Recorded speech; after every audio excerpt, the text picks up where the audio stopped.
Hello guys, how's it going? My name is Dal. One of the best features of patch 9.2 so far has been double legendaries. The amount of different class combinations and builds that we can come up with by combining two powerful effects together has been really fun to test over on the PTR. Originally, double Legos were locked behind a grindy rep farm, but they are changing that in a future build to be a lot easier to acquire. And this is largely thanks to the vocal feedback that Blizz has been getting for patch 9.2. A ton of that feedback has already resulted in big changes. Overall, I'm a huge fan of seeing this back and forth discussion between the devs voicing their ideas, the players giving them feedback, and the devs making adjustments. Besides double Legos, I also want to highlight some of those other systems and changes that have been made recently that are planned for future PTR updates, as well as potentially huge news for World of Warcraft in the next few days. Apparently, we're supposed to be getting some big info this week. But right before we get into that, most of you guys watching these videos are still not subscribed. However, the more of you are reminded, the more of you do. So let's keep it going. Subscribe to the channel as well as hit the bell, especially if you want to get caught up with regular 9.2 updates or if you're interested in hearing more about this week's big announcement. Currently, the way to unlock double legendaries in patch 9.2 is you either buy the item, the belt slot that comes with a legendary effect, or you buy the actual rune covering power from a brand new faction of brokers in Zereth Mortis.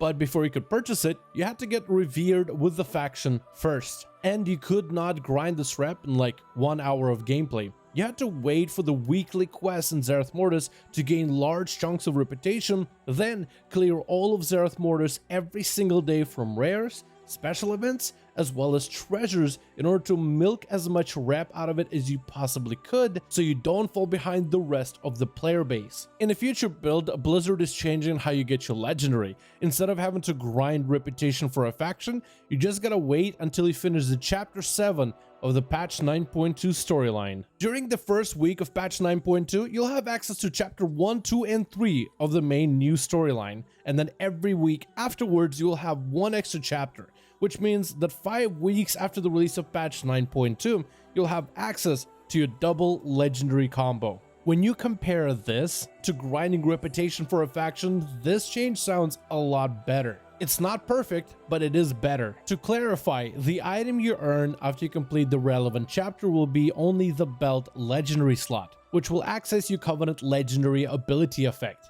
You can at some point later earn the actual legendary power if you wish, but for a vast majority of players, the belt will do just fine in granting your character double legendary effect. You might need to swap your class Lego off of a belt slot if that's what you're currently using, at least in prep for patch 9.2. But at least you can now refund the cost of that legendary through the rune crafter since patch 9.15. I do wish that we did get our legendaries a lot earlier than 5 weeks into patch 9.2. So far on PTR, they've been integral in making some of the strongest and some of the most fun builds imaginable. So having to wait that long isn't going to be fun. Blizzard did address this in a blue post. The reason they are adding them later is to give players a little bit of a power boost as you're progressing through the new raid or mythic pluses, and they want the player to feel a burst of power after hitting a wall.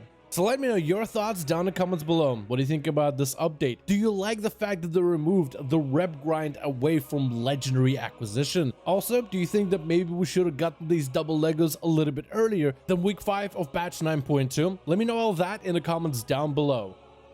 This week, we also got the brand new Mythic Plus affix. With this affix, you get to fight mini bosses scattered throughout the dungeon to get their buffs, either earning your party a haste buff, cooldown reduction buff, or some stealth with movement speed. The early feedback for this affix has been pretty good, but it is going to be getting changes in the next few weeks. A lot of the buffs you get from the mini bosses will have extra effects added to them, like apparently one power is also going to have a mana regeneration effect with it. And some of the different powers you get work better for some classes but not as good for others, so they're going to be doing more tuning towards some of the powers inside of the new affix in order to benefit all classes more equally. While we're on the topic of Mythic Plus dungeons, doing certain dungeons on Mythic Plus difficulty will now start awarding you your Covenant's conduits. In the last patch, getting conduits for your class has been pretty easy, but getting conduits for your Covenant ability has been rather difficult. So now when you run the dungeon of Necrotic Wake on Mythic Plus difficulty,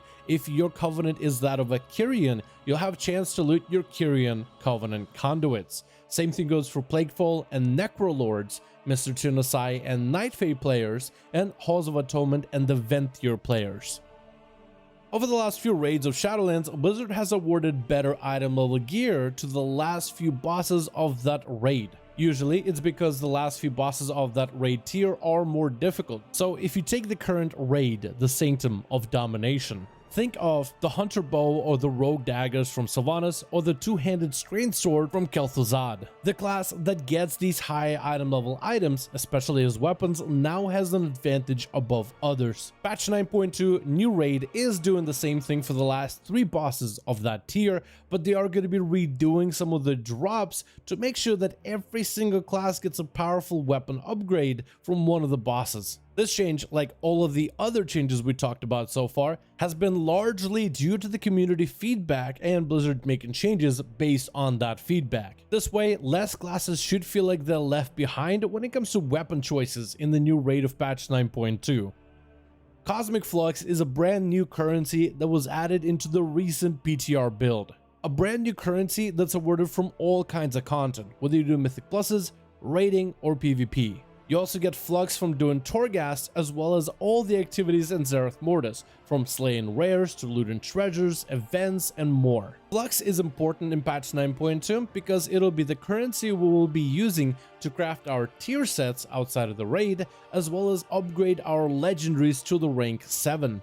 Once the Zereth Mortis creation catalyst is enabled for testing, we will be able to take non-raiding gear and upgrade it to a tier set. And Flux is the currency you need to upgrade an item to a tier set. Same thing for the legendaries. When you want to upgrade them from a rank 6 to a rank 7, instead of grinding Torghast for Soul Ash and Soul Cinders, you'll instead use Cosmic Flux to upgrade that legendary to a rank 7. Cosmic Flux is very similar to the Echoes of Ny'alotha currency that was added at some point in patch 8.3. The currency was added as a means of catching up. And Cosmic Flux serves a very similar purpose, which allows your characters catching up to begin as soon as patch 9.2 begins. Currently on the PTR, this currency is completely farmable, whether you do it through Mythic Pluses, Torghast, Arenas, or maybe just dailies, activities, and rare slaying over in Zereth Mortis. Which means that hypothetically, unless the next PTR build changes things, you could just grind out the Flux in the first week of 9.2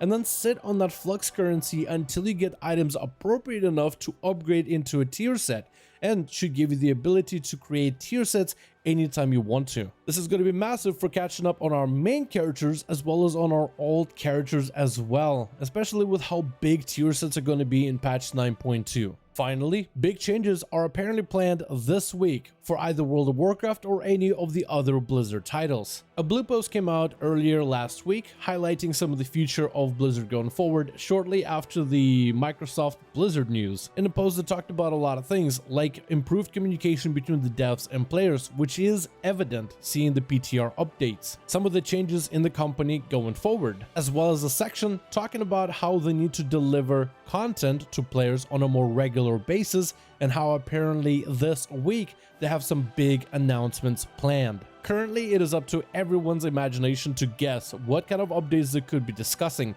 Could it be potentially a brand new expansion announcement, or potentially a release date for patch 9.2? Could it be more announcements on future Blizzard titles, or maybe bigger updates for games in development like Diablo 4 or Overwatch 2? I want to hear you guys' thoughts in the comments. What do you think these announcements are going to be? Wouldn't be surprised if by the time this video goes up on a Tuesday morning, a lot of those big announcements would have already been revealed. I guess we'll just have to wait and see. But as always, thank you guys so much for watching this video. I do hope you guys enjoyed. As always, comment down below on the things we discussed in this video. If you guys enjoyed this video or found it informative, give it a thumbs up. I would very much appreciate it. As always, link to our Discord down below. You guys should definitely join the channel Discord to join our community. Thank you all so much for watching. I do hope you guys enjoyed. Let me know your thoughts. And as always, I'll see all of you guys in another one.